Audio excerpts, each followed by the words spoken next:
Okay, we did find an area where that green wire was touching a power wire. So now there's no continued power to that wire from that source. So anyway, we're going to clean up those wires, um, resolder those, and see what else gives. We also had some intermittent operation with that horn relay, so we just decided to go ahead and replace that. Uh, so just don't want to take any chances. So it sure takes a while to troubleshoot this stuff. Wiring is not my number one endeavor, not a great pastime, but it is really satisfying when you eventually trace down where that issue was. I mean, gonna be, I was real close to tearing apart that harness all the way back to where uh, it ends up over here, and hopefully I don't have to do that. We did test the horn, and it's working now, so we just got to make sure it's still working really well without, after this is all buttoned up and tucked away. Part of the test drive, I guess. Check to see if the horn still works after X amount of miles. So as far as the rest of that wiring under the instrument cluster there, we're going to clean that up as much as possible. We still got a few gremlins in there. They weren't part of the original issue, but we're going to try to figure out what's going on with some of those.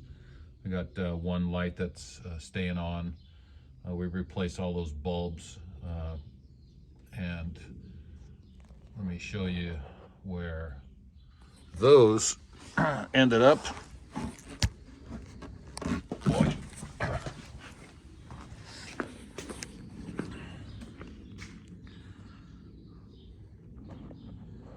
So you can see we had quite the mismatch of bulbs in there. We had one that was original. You can see how corroded that thing is. That does not look good. GE53, and also looks like they it ended up with some paint or something on there. I don't know. Probably paint. Somebody was painting up under the dash. And then this was also under there.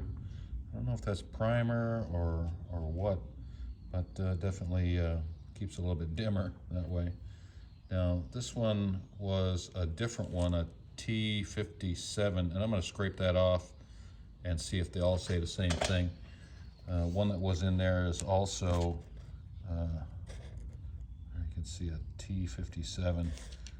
It's a China-made one. But then they also had one of these in there. So if you're hurting for these bulbs, I still get, see if I can get a number on that. I still can find some of these on eBay once in a while. What does that say?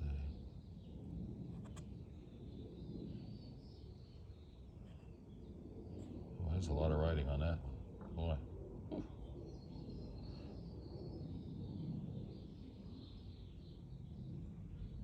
T8T.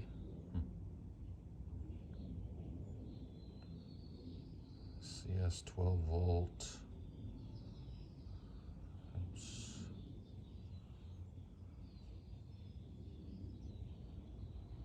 4 watt. Something.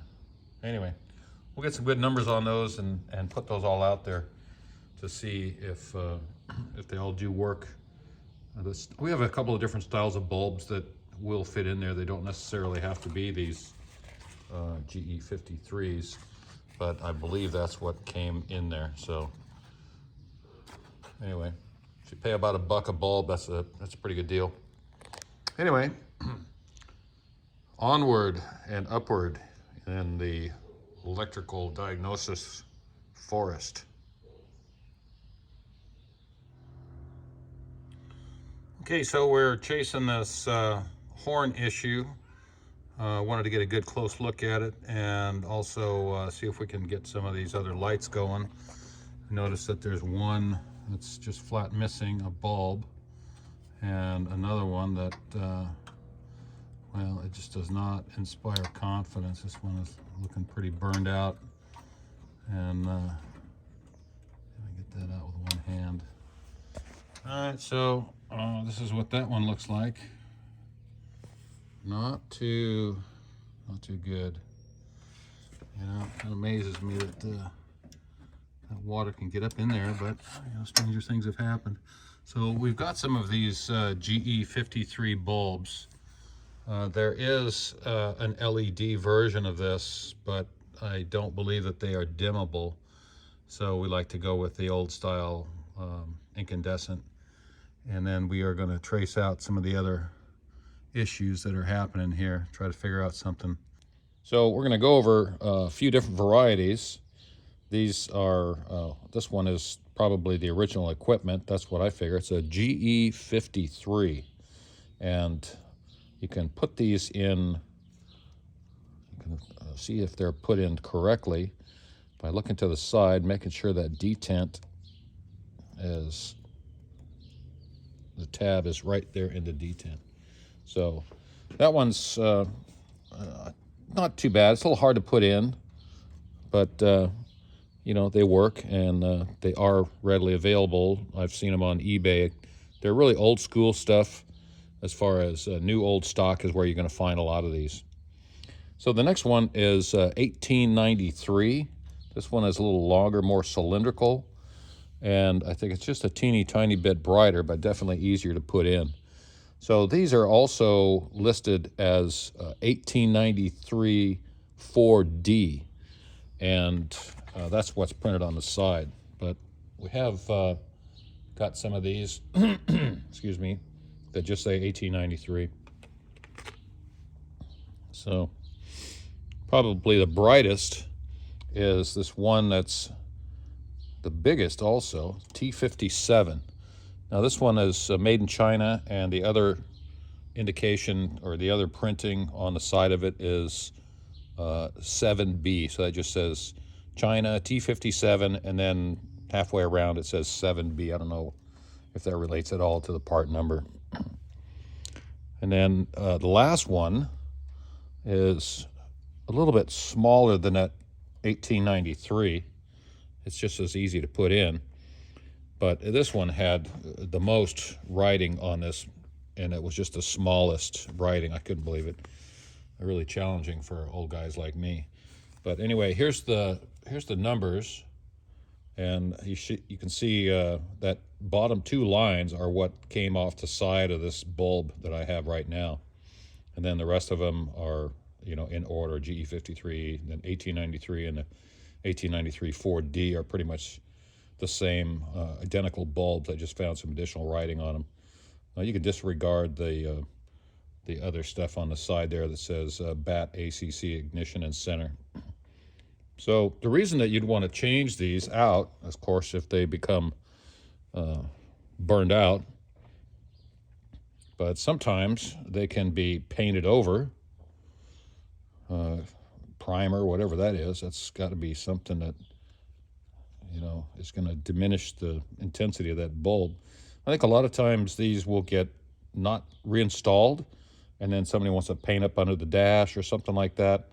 And then the other thing that happens is, of course, they get corrosion around the base there, which just causes problems, a little higher resistance.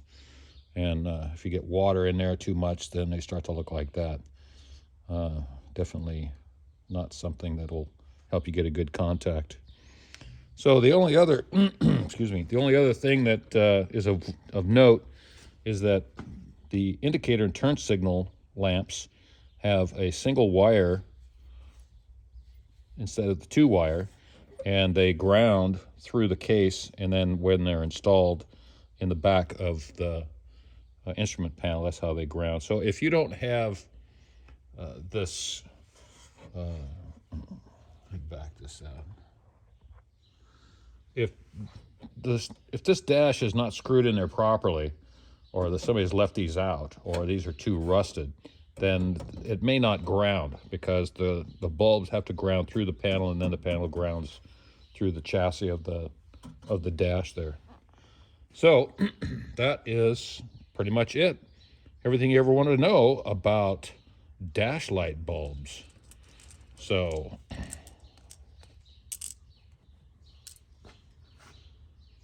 thanks for watching.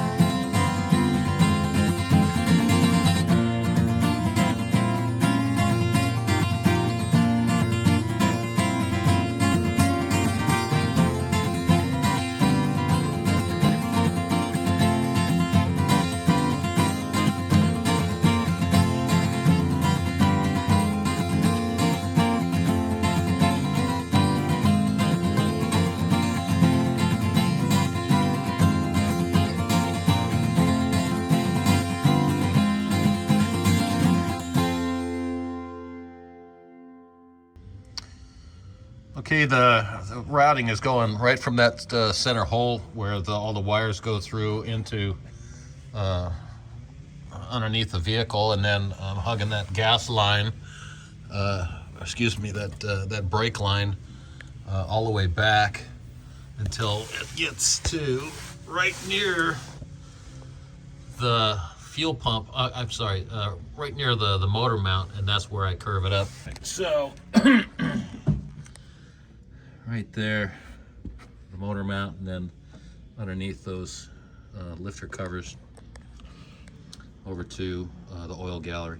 So if I had more time, which I guess that's just a choice, I would put a T in here and I would run a standard oil pressure switch up to the dash light, because to tell you the truth, excuse me, your chances of looking down at the oil pressure gauge when you're driving are not very good. If there's an oil pressure failure, whether it's a line that blew or an oil filter that blew or a drain plug that dropped out, who knows what, if you lose oil pressure, your chances of looking down at the right time are going to be pretty slim. That's why they have those lights, so that hopefully you can at least see that. It'll catch your attention. Usually what the failure mode is that people lose oil pressure, and then they notice some performance change in the engine, and not for the good. They start losing power. Sometimes it almost feels like the ignition just got shut off, and that's the engine seizing up. So the first instinct for most people is to hit the throttle, see if they can get a little bit more juice out of it. It's just like an instinct reaction. And of course that doesn't do any good. That just hurts things pretty good. So I guess what I'm saying is, by the time you lose oil pressure, you have just a matter of seconds to do something about it and hopefully save that engine. That's one reason I didn't want to run that plastic original, or that plastic type line for the oil pressure, because eventually it's going to cause you a problem. Now, what failed on me is when I was stuck and I was jumping across the starter terminal, or the relay on the solenoid on the starter. I was jumping across that to get the thing to crank, to try to get it home, and that line was going right across there, and I disturbed it, and it started leaking, and it was not a small leak. So anyway, I'm glad we got that taken care of. The rest of this, we took these wires, and I didn't have that on time lapse. This is where we had that problem, and so what I'm going to do, what I did is, I'm going to just go ahead and retape these. I don't see any point, and some of these you still have to retape. Some of them I already did. Those two I'm going to have to do still. I don't see any point in cutting these out. I mean, it was a solid solder, and if I cut this out, then there's no telling how far I'd have to go to splice in another wire. So that means that now there's 2 connection points instead of 1. So I'm just going to make sure that those are still good, and they all are. They just got hot, and I'll wrap them up with electrical tape, and then make sure that they're well separated, mostly by that electrical tape, and then button it up. Excuse me. So that's pretty much it. We're ready to fire this up after we wrap up that wiring harness.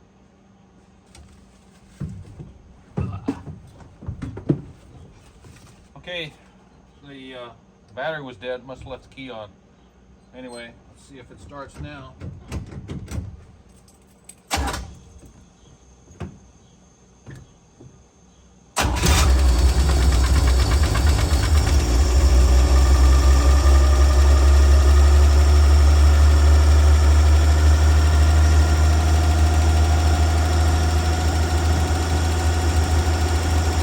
Okay, there's no leaks. And we'll just have to put it out.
Alrighty then. Frank's van is in the field for a week as far as getting this thing back on the road. Quite a few short test drives, and we'll see how this thing goes. I think we've got pretty much everything on Frank's list, and that's all those things are done except some of the things that cropped up, and it's marginal at best. There's no telling what other little places the wiring has been snipped and cut and hacked into, but we'll take it as it comes. So the adventure continues. So this is Frank's 65